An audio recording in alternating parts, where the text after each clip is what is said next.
ಎಲ್ಲರಿಗೂ ನಮಸ್ತೆ. ನಾನು ನಿಮ್ಮ mutant Raghu and welcome to mutant chef. ಇವತ್ತು ಒಂದು ಸ್ಪೆಷಲ್ ಡಿಶ್, ನನ್ನ ಫೇವ್ರೆಟ್ ಆ್ಯಂಡ್ ತುಂಬ ಈಸಿಯಾಗಿ ಮಾಡೋವಂಥ ಒಂದು ಡಿಶ್ಶು. ಅದರ ಹೆಸರು ಫಿಶ್ ತವಾ ಫ್ರೈ.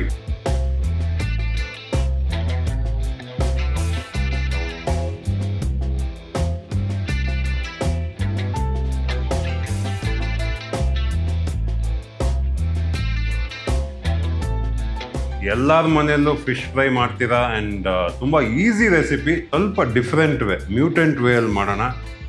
ಹೋಗ್ತಾ ಹೋಗ್ತಾ ನಿಮಗೆ ಗೊತ್ತಾಗುತ್ತೆ, ತುಂಬ ಟೇಸ್ಟಿಯಾಗಿರುತ್ತೆ. ಈ ಬಾಂಗ್ಡಾ ಫಿಶ್ ಏನಿದೆಯೋ ಇದ್ರ ಮೇಲೆ ನೀಟಾಗಿ ಮಾರ್ಕ್ಗಳು ಮಾಡ್ಕೊಳ್ಳೋಣ. ತೋರಿಸ್ತೀನಿ ಹೆಂಗೆ ಮಾಡೋದು ಅಂತ.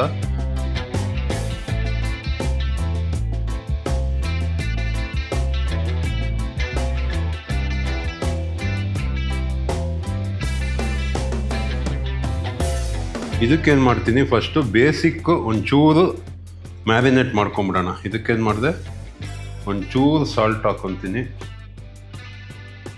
ಸ್ವಲ್ಪ ಅರಿಶಿನ ಪುಡಿ, ಈ ಥರ ಅರಿಶಿನ ಪುಡಿ ಹಾಕ್ಕೊಂಬಿಟ್ಟು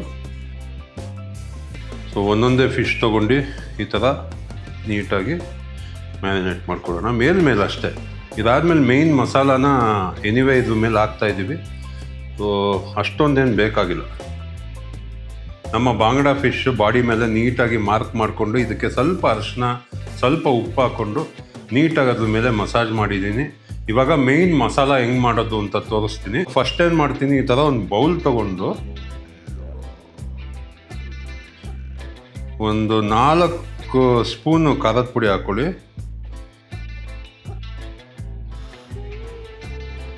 ಬೆಳ್ಳುಳ್ಳಿ ಪೇಸ್ಟ್ ಕಂಪ್ಲೀಟಾಗಿ ಇದಕ್ಕೆ ಹಾಕ್ಕೊತಾ ಇದ್ದೀನಿ. ಇದಕ್ಕೆ ನಾವು ಜಿಂಜರ್ ಹಾಕ್ಕೊಳ್ಳಲ್ಲ, ಬರೀ ಬೆಳ್ಳುಳ್ಳಿ ಮಾತ್ರ. ಜಿಂಜರ್ ಹಾಕಿದ್ರೆ ಟೇಸ್ಟ್ ಹಾಳಾಗೋಗುತ್ತೆ, ಜಿಂಜರ್ ಹಾಕ್ತಾ ಇಲ್ಲ. ಇದಕ್ಕೆ ನಾವು ಸಾಲ್ಟ್ ಆ್ಯಡ್ ಮಾಡ್ಕೊತಾ ಇದ್ದೀನಿ. ನಿಮ್ಗೆ ಎಷ್ಟು ಬೇಕೋ ಅಷ್ಟು ಸಾಲ್ಟ್ ಹಾಕ್ಕೊಳ್ಳಿ.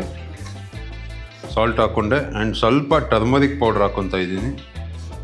ನೋಡಿ, ಟರ್ಮರಿಕ್ ಪೌಡ್ರ್ ಹಾಕ್ಕೊಂಡೆ. ಅದಾದಮೇಲೆ 1 spoon black pepper and 1 spoon jeera powder.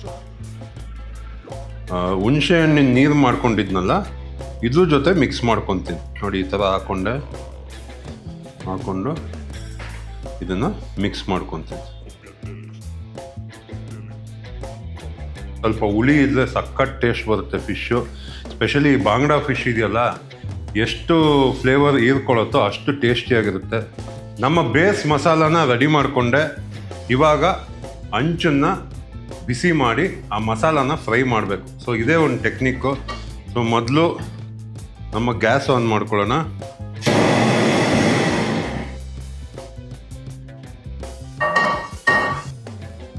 ಈ ಅಡುಗೆನ ತುಂಬ ಲೋ ಫ್ಲೇಮಲ್ಲಿ ಮಾಡಬೇಕು. ತುಂಬ ಹೈ ಫ್ಲೇಮ್ ಇಟ್ಟರೆ ನಾವೇನು ಖಾರನ ಫ್ರೈ ಮಾಡ್ತೀವಲ್ಲ ಹಾಳಾಗೋಗುತ್ತೆ, ಕೈ ಬಂದ್ಬಿಡುತ್ತೆ. ಹುಷಾರಾಗಿ ಲೋ ಫ್ಲೇಮಲ್ಲಿ ಫ್ರೈ ಮಾಡಬೇಕು. ಕೊಕೊನೆಟ್ ಆಯಿಲ್ ಮಾತ್ರ ಯೂಸ್ ಮಾಡಿ, ಇನ್ನು ಯಾವ ಆಯಿಲ್ ಹಾಕಿದ್ರು ಅಷ್ಟು ಟೇಸ್ಟ್ ಬರಲ್ಲ. ಕೊಕೊನೆಟ್ ಆಯಿಲ್ ಹಾಕ್ತಾ ಇದ್ದೀನಿ. ಎಣ್ಣೆ ಬಿಸಿ ಆದಮೇಲೆ ಏನು ಮಾಡೋಣ, ನಾವು ಏನು ಇಲ್ಲಿ ಮಸಾಲ ರೆಡಿ ಮಾಡ್ಕೊಂಡಿದ್ವು ಇದನ್ನು ಡೈರೆಕ್ಟಾಗಿ ಈ ಎಣ್ಣೆಗೆ ಹಾಕ್ತಾ ಇದ್ದೀನಿ.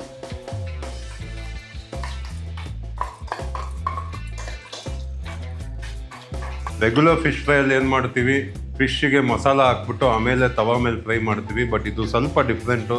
ಫಸ್ಟು ಮಸಾಲಾನ ತವಾಲ್ಲಿ ಹಾಕಿ ಮಸಾಲಾನ ಫ್ರೈ ಮಾಡ್ಕೊತೀವಿ. ನಾನು ತವಾ ಮೇಲೆ ಮಸಾಲೆ ಎಲ್ಲ ಹಾಕಿದ್ದೀನಿ. ಇದನ್ನು ನೀಟಾಗಿ ಈ ಥರ ಫ್ರೈ ಮಾಡ್ಕೊಳ್ಳೋಣ. ಐ ಬಿಡಬೇಡಿ ದಯವಿಟ್ಟು. ಐ ಬಿಟ್ಟರೆ ನಿಮ್ಮ ಮಸಾಲ ಎಲ್ಲ ಕಪ್ಪಾಗ್ಬಿಟ್ಟು ಕೈ ಬಂದ್ಬಿಡುತ್ತೆ. ನೋಡಿ, ಕೊಕೊನೆಟ್ ಆಯಿಲು ನಾನು ಸ್ವಲ್ಪ ಜಾಸ್ತಿ ಹಾಕಿದ್ದೀನಿ, ಯಾಕೆಂದರೆ ಮಸಾಲ ಎಲ್ಲ ಚೆನ್ನಾಗಿ ಫ್ರೈ ಆಗಬೇಕು ಆ ಆಯಿಲಲ್ಲಿ. ಈ ಮಸಾಲ ಫ್ರೈ ಆದಮೇಲೆ ಆಯಿಲು ಮತ್ತು ಮಸಾಲ ಎರಡೂ ಸಪ್ರೇಟ್ ಆಗುತ್ತೆ ಆ್ಯಂಡ್ ಒಂದು ಡಾರ್ಕ್ ಕಲರ್ ಬರುತ್ತೆ ಮಸಾಲ. ಅಲ್ಲಿ ತನಕ ನೀವು ಇದನ್ನು ಫ್ರೈ ಮಾಡ್ತಾನೆ ಇರಬೇಕು. ಯಾರಿಗೆ ಹೈ ಕೊಲೆಸ್ಟ್ರಾಲ್ ಇದೆ ಅಥವಾ ಯಾರು ಬಾಡಿ ವೇಟ್ನ ಕಮ್ಮಿ ಮಾಡಬೇಕು ಅಥವಾ ಫ್ಯಾಟ್ನ ಕಮ್ಮಿ ಮಾಡಬೇಕು ಅಂತ ಪ್ಲ್ಯಾನ್ ಮಾಡ್ತಾ ಇದ್ದೀರೋ, ಎವ್ರಿ ಡೇ ಫಿಶ್ ತಿಂದರೆ ತುಂಬ ಒಳ್ಳೆಯದು. ಆ್ಯಂಡ್ ಫಿಶ್ನ ಕುಕ್ ಮಾಡೋಕ್ಕೆ ಜಾಸ್ತಿ ಟೈಮೇ ಬೇಕಾಗಿಲ್ಲ. And that is the best part. ಅಂದರೆ ಈ ಮಟನು ಚಿಕನ್ ಮಾಡಬೇಕು ಅಂದರೆ ತುಂಬ ಬೇಯಿಸಬೇಕು, ತುಂಬ ಟೈಮ್ ಆಗುತ್ತೆ. ಆ್ಯಂಡ್ ಫಿಶ್ ಇದೆಯಲ್ಲ, ವಿತಿನ್ 5 to 10 minutes ಬೆಂದೋಗ್ಬಿಡುತ್ತೆ. ತುಂಬ ಈಸಿ. ನೋಡಿ, ಈ ಥರ ಮಸಾಲಾನ ಚೆನ್ನಾಗಿ ಫ್ರೈ ಮಾಡ್ಕೊತಾ ಇದ್ದೀನಿ. ನೀವು ಸ್ಟಾಪ್ ಮಾಡೋಂಗಿಲ್ಲ. ಸ್ಟಾಪ್ ಮಾಡಿದ್ರೆ ಏನಾಗುತ್ತೆ, ತವಾಗೆ ಕಚ್ಕೊಂಬಿಡುತ್ತೆ. ಆಲ್ಮೋಸ್ಟ್ ನಮ್ಮ ಮಸಾಲ ರೆಡಿ ಆಯಿತು.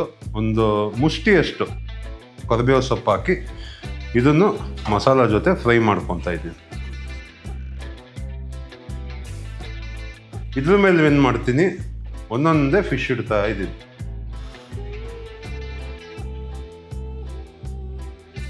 ನೋಡಿ ಎಷ್ಟು ಯುನೀಕ್ ಆಗಿದೆ ಈ ರೆಸಿಪಿ. ಸ್ಲೋ ಕುಕ್ ಆಗಬೇಕು ನಮ್ಮ ಫಿಶ್ಶು, ಅಮೇಝಿಂಗ್ ಟೇಸ್ಟ್ ಇರುತ್ತೆ. ಇದನ್ನು ಒಂದು 5 ಮಿನಿಟ್ಸ್ ಆದಮೇಲೆ ಇದನ್ನು ತಿರುಗಿಸ್ಬಿಟ್ಟು ಇನ್ನೊಂದು ಕಡೆ ಹಾಕೊಳ್ಳೋಣ. ಆ್ಯಂಡ್ ಆ ಮಸಾಲನೆಲ್ಲ ಅದ್ರ ಮೇಲೆ ಹಾಕಿದಾಗ ಕಂಪ್ಲೀಟ್ ಆ ಫಿಶ್ ಆ ಮಸಾಲಾನ ಹೀರ್ಕೊಳ್ಳುತ್ತೆ. ಯಾಕೆಂದರೆ ಇದು ಮುಂಚೆನೇ ನಾವು ಅದಕ್ಕೆ ಉಪ್ಪು ಮತ್ತು ಟರ್ಮರಿಕ್ ಪೌಡ್ರ್ ಹಾಕಿ ಸ್ವಲ್ಪ ಮ್ಯಾರಿನೇಟ್ ಮಾಡಿದ್ವಿ. ಸೊ ಆಲ್ರೆಡಿ ಸ್ವಲ್ಪ ಉಪ್ಪೆಲ್ಲ ಹೀರ್ಕೊಂಡಿರುತ್ತೆ ಫಿಶ್ಶು. ಸೊ ಫಿಶ್ ಹಾಕ್ಬಿಟ್ಟು ಒಂದು 5 ನಿಮಿಷ ಆಯಿತು. ಇದನ್ನು ಸ್ಲೋ ಆಗಿ ನಾನೇನು ಮಾಡ್ತೀನಿ, 1 by 1 ಇದನ್ನು ಉಲ್ಟಾ ಮಾಡಿ ಹಾಕ್ತೀನಿ. ನೋಡಿ, ನಮ್ಮ ಮಸಾಲ ಜೊತೆ ತೊಗೊಂಡು ಈ ಥರ ಉಲ್ಟಾ ಹಾಕ್ತೀನಿ.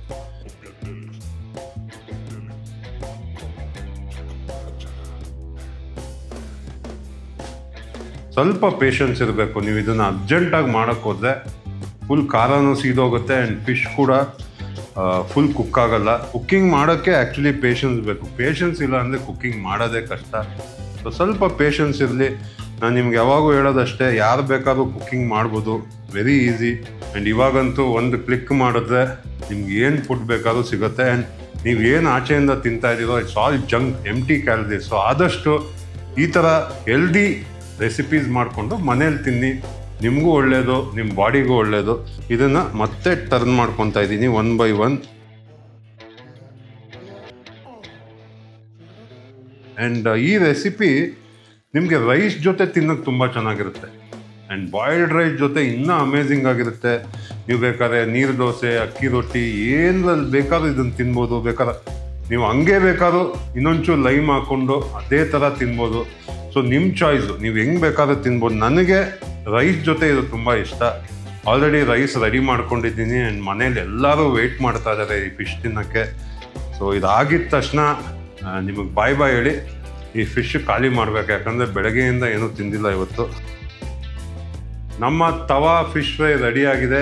ಇದನ್ನು ನೀಟಾಗಿ ಪ್ಲೇಟಿಂಗ್ ಮಾಡಿಬಿಟ್ಟು ಮತ್ತೆ ವಾಪಸ್ ಬರ್ತೀನಿ.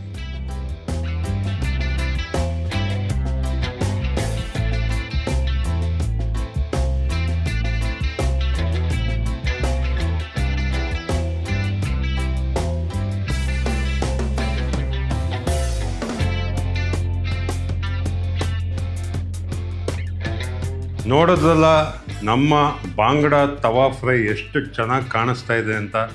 ಸೊ ತುಂಬ ಸಿಂಪಲ್ ಡಿಶ್, ತುಂಬ ಕಮ್ಮಿ ಇಂಗ್ರೀಡಿಯೆಂಟಲ್ಲಿ ಇಷ್ಟು ಟೇಸ್ಟಿ ರೆಸಿಪಿ ಮಾಡ್ಬೋದು ಅಂದರೆ ನಂಬ್ತೀರಾ?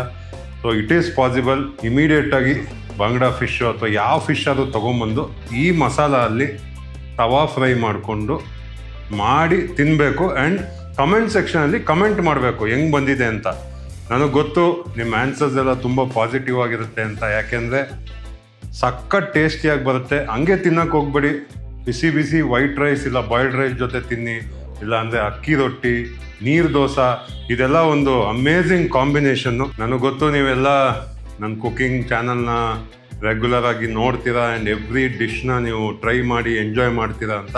ಅದೇ ಥರ ಈ ಡಿಶ್ನ ಟ್ರೈ ಮಾಡಿ ಆ್ಯಂಡ್ ತುಂಬ ಪ್ರೀತಿ ಕೊಡ್ತಾ ಇದ್ದೀರಾ ಆ್ಯಂಡ್ ತುಂಬ ಸಪೋರ್ಟ್ ಮಾಡ್ತಾ ಇದ್ದೀರಾ. ಇದೇ ಥರ ಸಪೋರ್ಟ್ ಮಾಡಿ, ಪ್ರೀತಿ ಕೊಡಿ. ಆ್ಯಂಡ್ ಮ್ಯೂಟೆಂಟ್ ಶೆಫ್ನ ಸಬ್ಸ್ಕ್ರೈಬ್ ಮಾಡೋದನ್ನ ಮರಿಬೇಡಿ. ಮತ್ತೆ ಬರ್ತೀನಿ ಇನ್ನೊಂದು ಎಕ್ಸೈಟಿಂಗ್ ಡಿಶ್ ತೊಗೊಂಡು. ಅಲ್ಲಿ ತನಕ ವೆಯ್ಟ್ ಮಾಡ್ತಾಯಿರಿ. Love you all and miss you. Bye bye.